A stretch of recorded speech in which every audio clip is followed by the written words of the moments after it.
वो है simple future tense.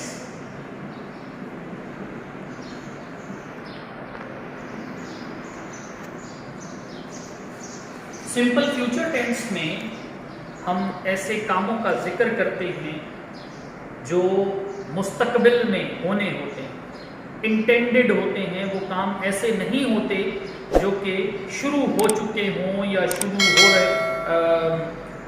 होते हैं, बल्कि शुरू होने वाले होते हैं। और इसमें फॉर्मूला वही हम इस्तेमाल करते हैं, यानी सबसे पहले हम सब्जेक्ट लिखते हैं,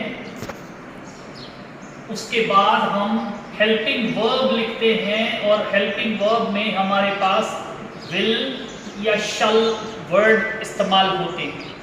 उसके बाद हम वर्ब की फर्स्ट फॉर्म यूज करते हैं, और उसके बाद बाकी का जो रिमेनिंग पार्ट है उसको आप ऑब्जेक्ट कह लें या उसको एक्सटेंशन ऑफ द प्रेडिकेट कह लें, वो आता है। तो आप जब भी ये फॉर्मूला इस्तेमाल करते हुए अपना सेंटेंस फॉर्म करेंगे तो वो सिंपल फ्यूचर टेंस का कहलाएगा।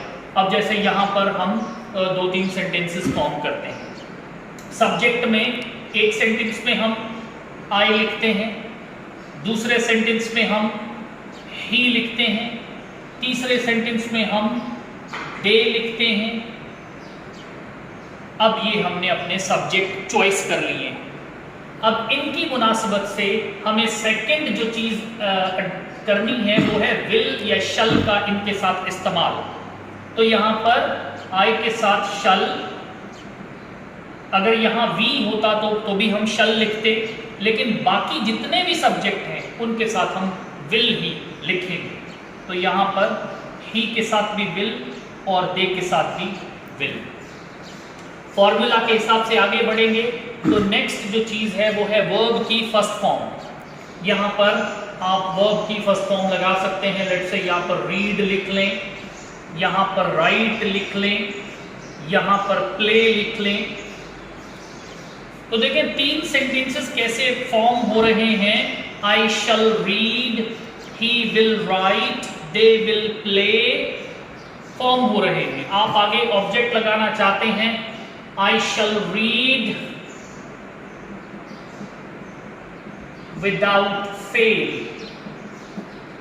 अब ये ऑब्जेक्ट नहीं है, ये एक्सटेंशन ऑफ द प्रेडिकेट है। ही विल राइट अ लॉन्ग ऐसे, ये ऑब्जेक्ट है। दे will play in the evening, ये इसका एक्सटेंशन ऑफ द प्रेडिकेट है। यहां हमने ऑब्जेक्ट चॉइस नहीं किया। तो बेटा इस तरह से ये तीनों सेंटेंसेस जो हैं हम कहेंगे कि ये सिंपल फ्यूचर टेंस के सेंटेंसेस हैं। I shall read without fail, मैं फर रीडिंग करूंगा, रवानगी के साथ रीडिंग करूंगा। ही विल राइट अ लॉन्ग ऐसे, वो एक लंबा मजमून लिखेगा। दे will play in the evening, वो शाम को खेलेंगे। तो बेटा इस फॉर्मेट को जब भी आप फॉलो करेंगे तो आप सिंपल फ्यूचर टेंस उसके अफर्मेटिव केस में लिख रहे होंगे। आप जानते हैं कि तमाम टेंसेस को सीखते हुए हम जानते हैं कि 3 किस्म के सेंटेंसेस जो हैं वो फॉर्म होते हैं, अफर्मेटिव, नेगेटिव और इंटरोगेटिव। ये जो है ये अफर्मेटिव केस है। अगर आप यहाँ पर विल या शल के साथ नॉट लिख देंगे, बिल्कुल इसी फॉर्मूला को फॉलो करते हुए, बस यहाँ विल लिखे, शल लिखे, जो भी है उसके साथ अगर नॉट लिख देंगे तो ये जो है नेगेटिव वाला फॉर्मूला बन जाएगा। नेगेटिव सेंटेंस हम किस तरह से फॉर्म कर सकते हैं?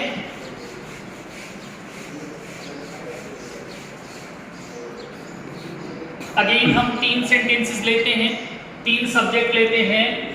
द चाइल्ड, पहला सब्जेक्ट ये हो गया। दूसरा क्या है? वी। चौथा है, तीसरा है माय टीचर। तो 3 सेंटेंसेस स्टार्ट कर रहे हैं। नेगेटिव में बनाना है हमने, सिंपल फ्यूचर बनाना है। इसके साथ देखें, इसकी मुनासबत से वी क्योंकि फर्स्ट पर्सन का प्रोनाउन है इसलिए शल इसके साथ यूज होगा, बाकी के साथ विल इस्तेमाल होगा। अब क्योंकि नेगेटिव बनाना है सेंटेंसेस को, इसलिए ये नॉट वर्ड ऐड हो जाएगा हर एक के साथ। नॉट यहां पर भी, नॉट यहां पर भी, नॉट यहां पर भी। अब वर्ब की फर्स्ट फॉर्म यूज कर ले। The child will not irritate his mother. देखें पूरा सेंटेंस बन गया, The child will not irritate his mother। Simple future tense है अपने नेगेटिव केस में। We shall not obey that man। We shall not obey that man।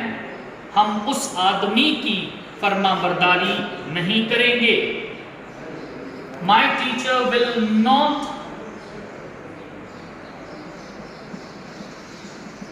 punish me। My teacher will not punish me।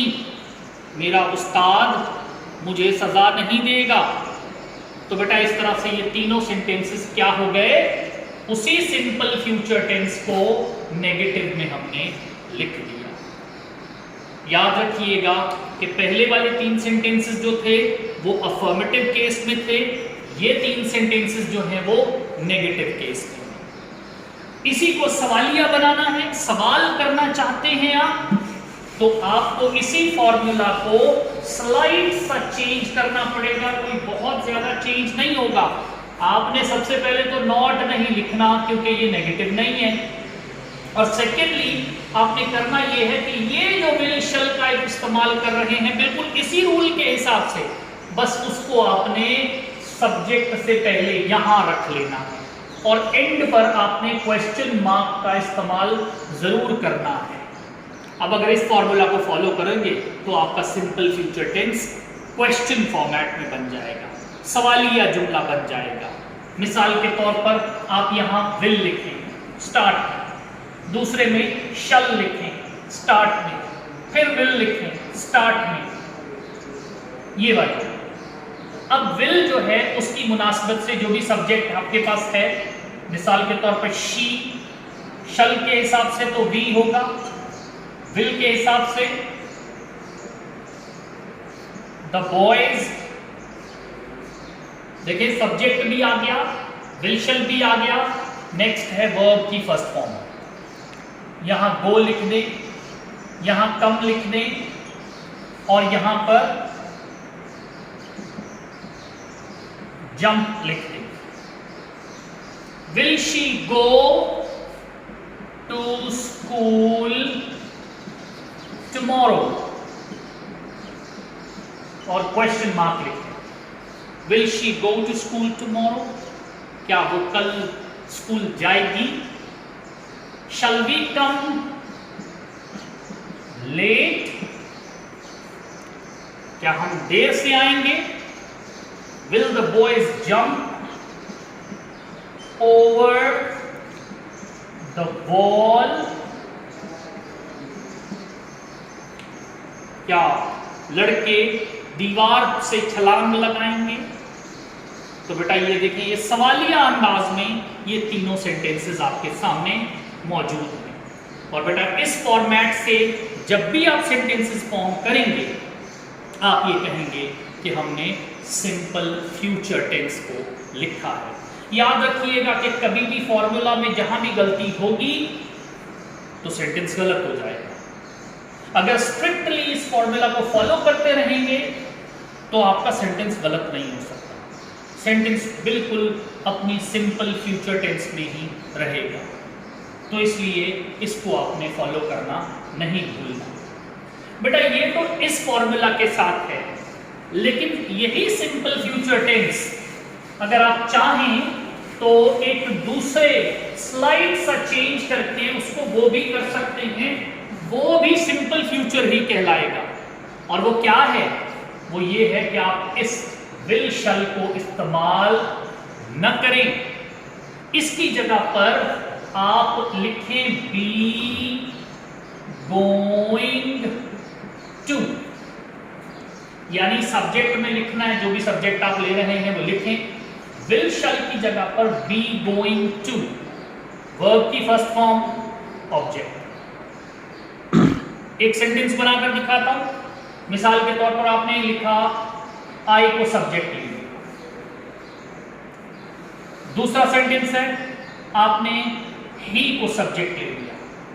अब इसके बाद आपने will शैल का तो इस्तेमाल करना नहीं है, बी गोइंग टू लिखना है। तो बी क्या है? बी दरअसल याद रखिएगा, B is equal to is M R. B का मतलब यहां पर यह है कि या तो आपने इज लिखना है, या एम लिखना है, या आर लिखना है। तो यहां आई के साथ जाहिर है एम लगता है हमेशा, ही के साथ हमेशा इज लगता है। तो बी आपका हो गया गोइंग टू, गोइंग टू, यहां पर भी going to.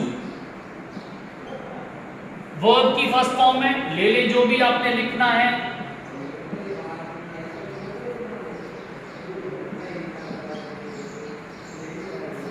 I am going to come. He is going to play. I'm going to come to party. He is going to play cricket. बेटा याद रखिएगा कि ये अगरचे हमने यहां से बी वर्ब लिया और गोइंग टू लगाया, बी वर्ब लिया और गोइंग टू लगाया, ये लेकिन ये दोनों हैं दरअसल विल शैल। अगर आपको ये मुश्किल लगे तो आप इसको काट कर इसकी जगह शल लगा दें, बात एक ही है। आप इस तरह पढ़ लें आई शल कम टू पार्टी, आप इस तरह कर लें I am going to come to party, एक ही बात है। इस तरह से यहां से भी अगर आप ये विल इसकी जगह लिख देते हैं, एक ही बात है। He is going to play cricket, he will play cricket. तो बेटा ये सिंपल फ्यूचर टेंस है। इस पर आपका कोई क्वेश्चन अगर हो तो आप अपने कमेंट सेक्शन में पूछ सकते हैं।